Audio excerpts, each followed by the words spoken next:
तो हे स्टूडेंट, कैसे आप सब। तो स्वागत है आप सबका फिर से हमारे यूट्यूब चैनल हिंदी क्लासेस में। तो ये जैसे कि आप लोग देख रहे हैं, ये सब्जेक्ट आपका साइंस का रहने वाला है और ये क्लास 10th के लिए रहने वाला है। ठीक है, 10th के बच्चों के लिए है और इसमें 1 घंटा दिया जाएगा और इसमें फुल मार्क्स जो रहेगा 20 नंबर का क्वेश्चन रहेगा। तो आप चलिए वीडियो को शुरू से लेकर अंत तक देखिएगा। इसमें से आपको 6 जो होगा ऑब्जेक्टिव टाइप क्वेश्चन रहेगा, 1 to 6 जो होगा ऑब्जेक्टिव टाइप रहेगा। उसमें टोटल आपको 6 मार्क्स मिलेगा, प्रत्येक क्वेश्चन 1 मार्क्स का रहेगा। फिर 7 से 10 आपका लघु उत्तरीय प्रश्न रहेगा जो कि 2 मार्क्स का रहेगा। टोटल 4 क्वेश्चन रहेगा, तो आप इससे 8 मार्क्स गेन कर सकते हैं। फिर 11th और 12th जो होता है वो आपका दीर्घ उत्तरीय प्रश्न है, वो आपका 3 मार्क्स का रहेगा, 2 क्वेश्चन रहेगा। ठीक है, तो 6 मार्क्स ऐसे आप निकाल सकते हैं अपना। ठीक है, तो चलिए आप पहले ऑब्जेक्टिव को देखते हैं। सेक्शन ए में क्या दिया, ऑब्जेक्टिव वस्तुनिष्ठ प्रश्न। क्या बोले, कौन सा तत्व केरोसिन के तेल में डुबोकर रखा जाता है। तो केरोसिन तेल में कौन सा तत्व डुबा कर रखा जाता है, सोडियम हो गया या फिर जिंक या फिर आयरन या कॉपर। तो सोडियम जो होता है वो केरोसिन तेल में डुबा के रखा जाता है, क्योंकि ये बहुत ही ज़्यादा क्रियाशील धातु होती है। ठीक है, क्योंकि अगर जैसे ही ये किसी और के संपर्क में आता है ना, तो ये आग पकड़ लेती है। ठीक है, तो इस तरह से आप जान सकते हैं। ठीक है, फिर क्या है, लोहे के फ्राइंग पैन को जंग से बचाने के लिए कौन सी विधि प्रयुक्त है। तो ग्रीस लगाकर भी इसे हम बचा सकते हैं, या फिर पेंट करके भी, या फिर जिंक की परत चढ़ा के। तो इनमें से सभी हो जाएगा। ठीक है, फिर क्या हो रहा है, निम्नलिखित में से कौन सा पादप हार्मोन है। तो इनमें से कौन सा जो है वो पादप हार्मोन है, ये पूछ रहा है। इंसुलिन ह्यूमन हार्मोन है, थायरॉक्सिन भी ह्यूमन हार्मोन है, एस्ट्रोजन भी ह्यूमन हार्मोन है। तो आपको बोला पादप हार्मोन, तो साइटोकाइनिन जो होता है वो आपका पादप हार्मोन है। ठीक है, फिर 4 नंबर के क्वेश्चन क्या बोल रहे हैं, अलैंगिक जनन मुकुलन द्वारा होता है। तो अलैंगिक जनन मुकुलन द्वारा किसमें होता है, ईस्ट में होता है। देन आपका होता है हाइड्रा में होता है। ठीक है, तो इसमें देखिए क्या दिया, हाइड्रा तो नहीं है लेकिन ईस्ट दिया हुआ है, तो ऑप्शन बी इज करेक्ट। ये भी नहीं, अमीबा भी नहीं होगा, प्लाज्मोडियम भी नहीं होगा, और लसमेरिया भी नहीं होगा, लसमेरिया। फिर बोल रहा है परागकण में होते हैं। परागकण में क्या होते हैं, सॉरी, परागकोश में होते हैं परागकण।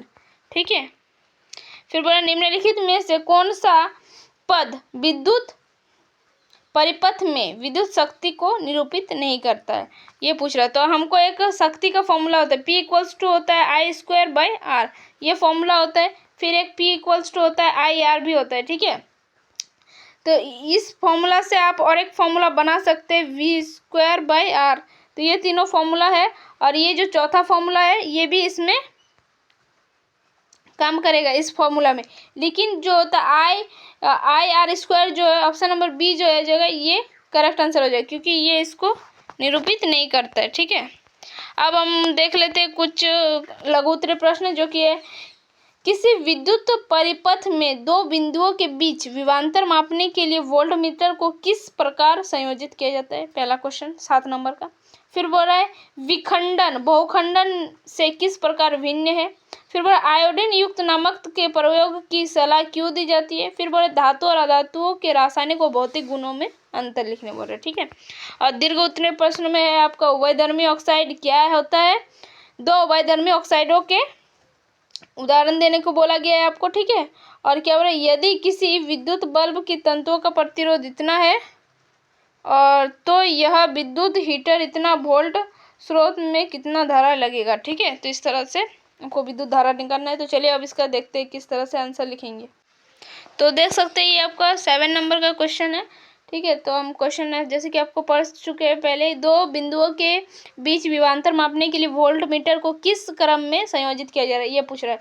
तो वोल्ट मीटर को परिपथ में उन 2 बिंदुओं के बीच समांतर क्रम में जोड़ा जाता है जिनके बीच विभवांतर मापना होता है। ठीक है, अगर हम किसी का विभवांतर मापेंगे तो उसको समांतर क्रम में जोड़ेंगे 2 बिंदुओं के बीच। ठीक है, इस तरह से इसका आंसर है। फिर बोल रहा है द्विखंडन बहुखंडन से किस प्रकार भिन्न है। तो क्या बोल रहा है, द्विखंडन में एक एकल कोशिका 2 समान भागों में विभाजित हो जाता है। ठीक है, द्विखंडन में, जबकि बहुखंडन में एक कोशिकीय कई छोटे छोटे कोशिकाओं में विभाजित होता है। द्विखंडन में एक कोशिका 2 समान भागों में विभाजित होती है, जबकि बहुखंडन में एक ही कोशिका बहुत सारी छोटे छोटे कोशिकाओं में विभाजित हो जाती है। तो ये दोनों में यही अंतर है। ठीक है, फिर आपका क्वेश्चन नंबर 9 क्या बोला, आयोडीन युक्त नमक के प्रयोग की सलाह क्यों दी जाती है। ठीक है, तो यहाँ पर देख सकते हैं इसका आंसर क्या बोला, आयोडीन युक्त नमक के प्रयोग की सलाह इसलिए दी जाती है क्योंकि आयोडीन थायराइड ग्लैंड जो होता है, थायराइड ग्रंथि जिसको बोलते हैं, के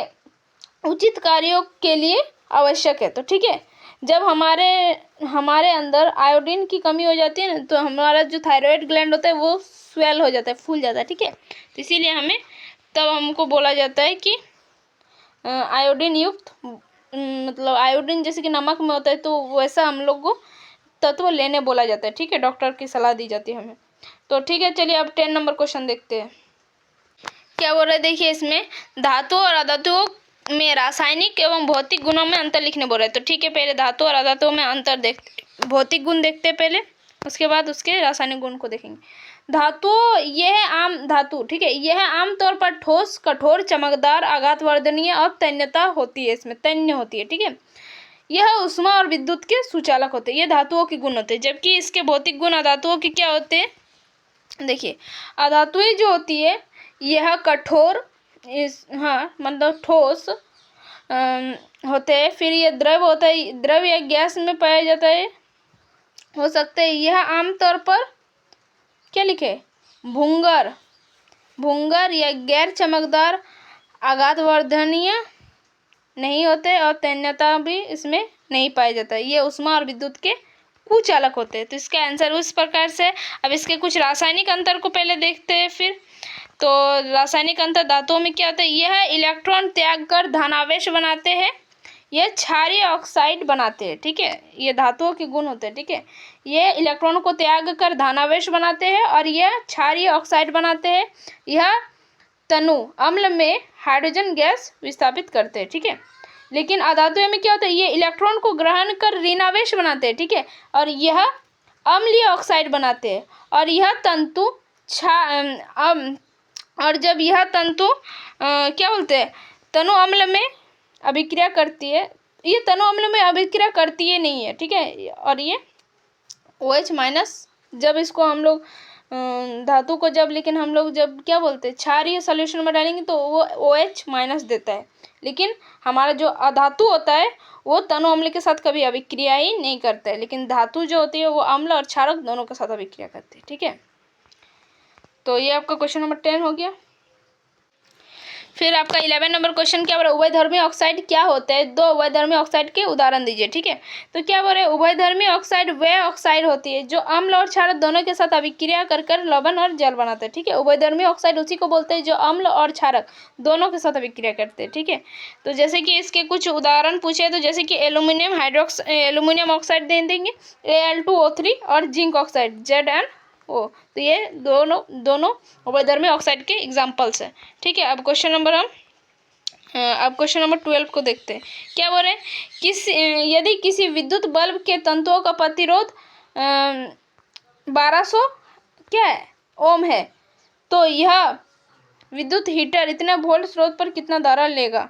तो जैसे कि आप देख लो, स्टेप 1 में क्या देखिए दिया गया है, मानों को पहचाने। देखिए, तो प्रतिरोध को हम R से डिनोट करते हैं, जबकि विभवांतर को V से। तो दोनों का मान जब दिया गया है तो हम ओम के नियम का प्रयोग करके I निकाल सकते हैं, जिसको I मतलब विद्युत धारा निकाल सकते हैं। तो हम क्या जानते हैं, V = IR। तो हमको I निकालना है, तो V/R। अब हमको V कितना दिया है वो निकालना है। V हमारा है 220 और ये हमारा है 1200। जैसे ही आप इसको काटिएगा तो कुछ इस प्रकार से आपका पॉइंट में आंसर आ जाएगा। देखिए, आप इसको काटिएगा तो इस तरह से आंसर आ जाइएगा, डिवाइड दीजिएगा तो ये आ जाएगा। ठीक है, क्योंकि अगर डिवाइड देने जाएंगे तो बहुत लॉन्ग बन जाएगा प्रोसेस। तो आप इस तरह से फिर इसको लिख सकते हैं कि विद्युत बल्ब द्वारा ली गई धारा लगभग 0.18 एम्पियर होगी। ठीक है, तो बस आज के 12 ही क्वेश्चन था। तो बस आज के लिए इतना ही, फिर मिलते हैं नेक्स्ट वीडियो में। तब तक बाय, टेक केयर, जय हिंद, वंदे मातरम।